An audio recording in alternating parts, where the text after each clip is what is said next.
எல்லாருக்கும் வணக்கம். இன்றைக்கி வீட்டு சமையலில் மட்டன் பிரியாணி எப்படி செய்கிறதுன்னு பார்க்கலாம்.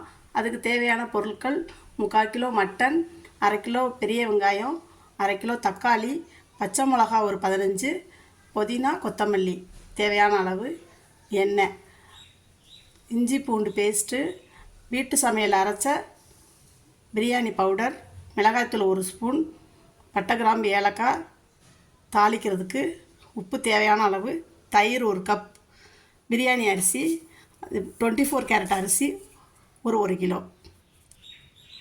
இப்போ குக்கர் அடுப்பில் வச்சுட்டு குக்கர் காஞ்சதும்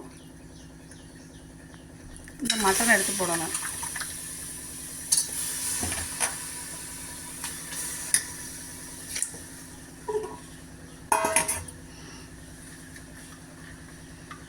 மட்டன், பெரிய வெங்காயம் நறுக்குனது கொஞ்சம் போடணும், பச்சை மிளகா போடணும்,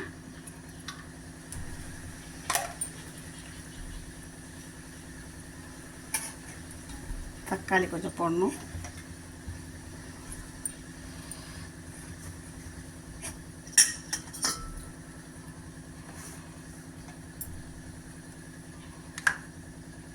இஞ்சி பூண்டு பேஸ்ட்டு. கறி வேக வைக்கணும் தனியாக, அதுக்காக நம்ம இது எல்லாத்தையும் அதில் போடணும். கொஞ்சம் மிளகாத்தூள், பிரியாணி மசாலா கொஞ்சம்,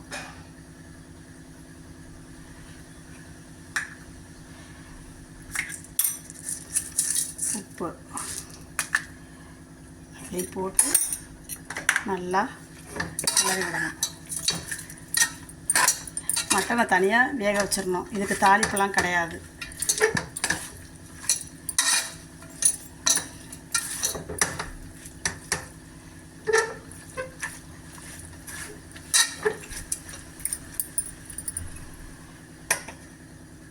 பாருங்க, அந்த கறி வதங்கி நல்லா தண்ணி விட்டுருச்சு. நல்லா அதோட எண்ணெயும் நல்லா இது பண்ணிடுச்சு. நல்லா வதங்கி நல்லா இது பண்ணணும்.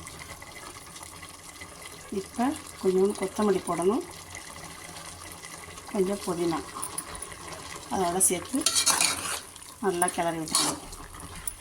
கிளறி விட்டுட்டு குக்கர் மூடி போட்டு விசில் விடணும். இது எப்படின்னா 2 விசில் விட்டதுக்கப்புறம் சிம்மில் வச்சிடணும் 1/2 அன் ஹவர். அப்போ தான் கறி நல்லா பஞ்சு போல் வேகும். இதுவும் நல்லாயிருக்கும்.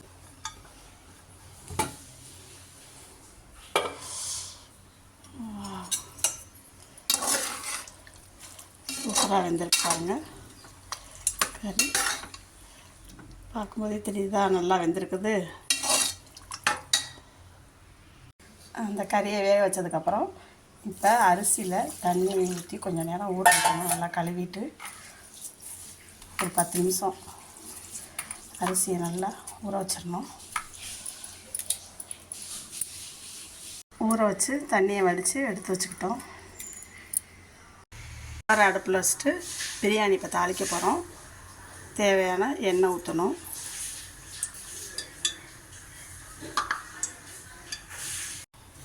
எண்ணெய் காஞ்சதும் பட்டை கிராம்பு இலை பூ போட்டு வதக்கணும்.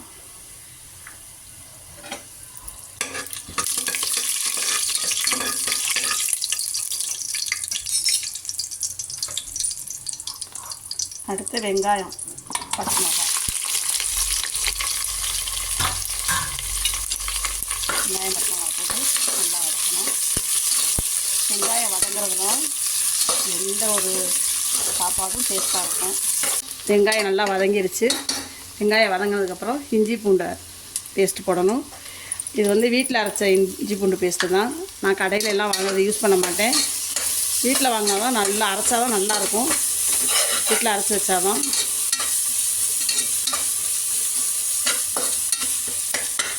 அடுத்து தக்காளி பழம் போடணும்.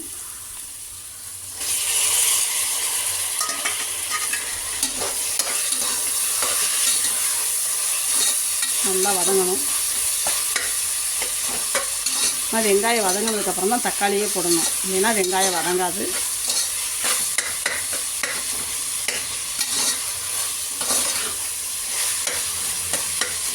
தக்காளி வந்து நான் 1/2 கிலோ போட்டிருக்கேன். தயிர் சேர்க்க போகிறோம். லெமன் லாஸ்ட்டாக சேர்ப்போம். அதனால் அவங்கவுங்க காரத்துக்கு புளிப்புக்கு ஏற்ற மாதிரி கூட்டி குறைச்சி போட்டுக்கணும். வெங்காயம் நல்லா வதங்கிருச்சு. வெங்காயம் வதங்கினதுக்கப்புறம் இஞ்சி பூண்டை பேஸ்ட்டு போடணும். இது வந்து வீட்டில் அரைச்ச இஞ்சி பூண்டு பேஸ்ட்டு தான். நான் கடையில் எல்லாம் வாங்குறது யூஸ் பண்ண மாட்டேன். வீட்டில் வாங்கினா தான் நல்லா அரைச்சா தான் நல்லாயிருக்கும். வீட்டில் அரைச்சி வச்சாதான்.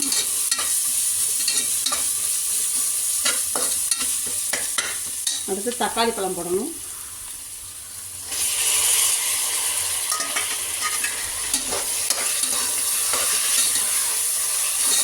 நல்லா வதங்கணும். வெங்காயம் வதங்கினதுக்கப்புறம் தான் தக்காளியே போடணும். இல்லைன்னா வெங்காயம் வதங்காது.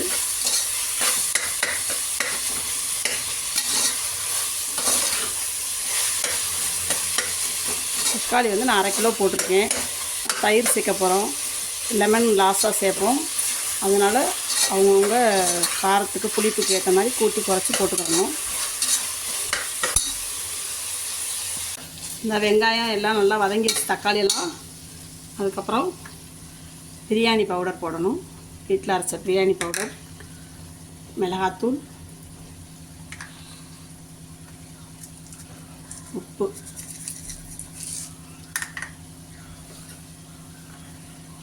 புதினா, பிரியாணி பவுடர், மிளகாத்தூள், உப்பு,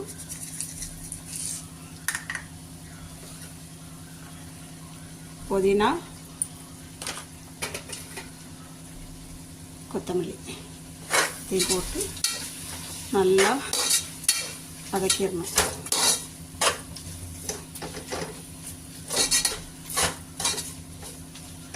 அது கூட 1 கப் தயிர்.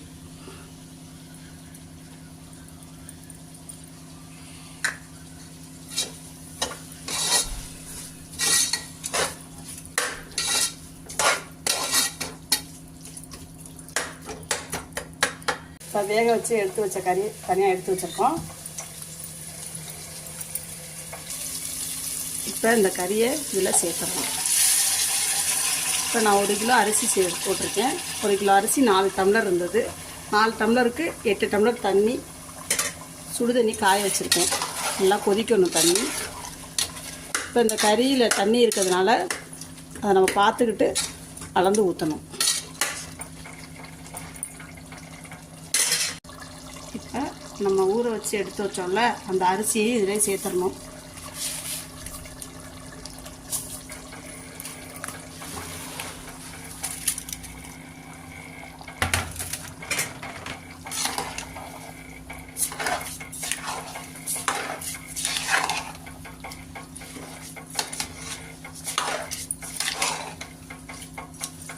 நல்லா சேர்த்து கிளறி விட்டு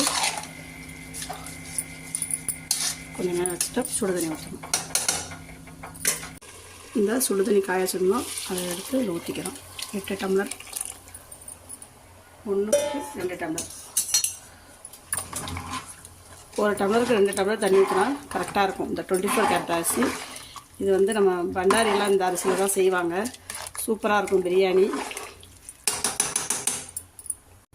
கடைசியில் கொஞ்சோண்டு லெமன் ஒரு 1/2 மூடி ஊற்றணும் டேஸ்ட்டுக்கு.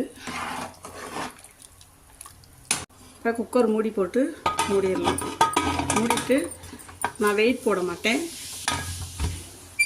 ஒரு 1/4 மணி நேரம் கழித்து தம் போட்டுருவேன். தோசைக்கல் மேலே தூக்கி குக்கரை வச்சுருவேன்.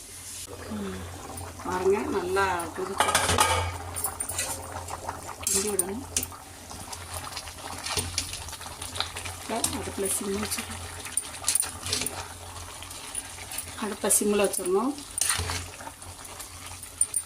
இன்னும் கொஞ்சம் தண்ணி வற்றினோடனே தோசைக்கல் வச்சுக்கு தம் போட்டுக்கலாம். நல்லா இஞ்சி வச்சு தோசைக்கல்லை தூக்கி வச்சாச்சு. தோசைக்கல்லில் தம் போட்டாச்சு. இப்போ அப்படியே மூடி வச்சிடணும் கொஞ்சம் நேரம்.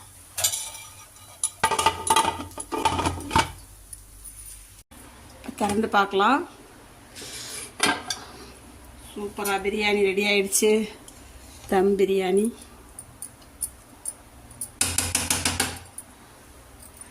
கடைசியாக கொஞ்சம் கீ ஊற்றிக்கலாம்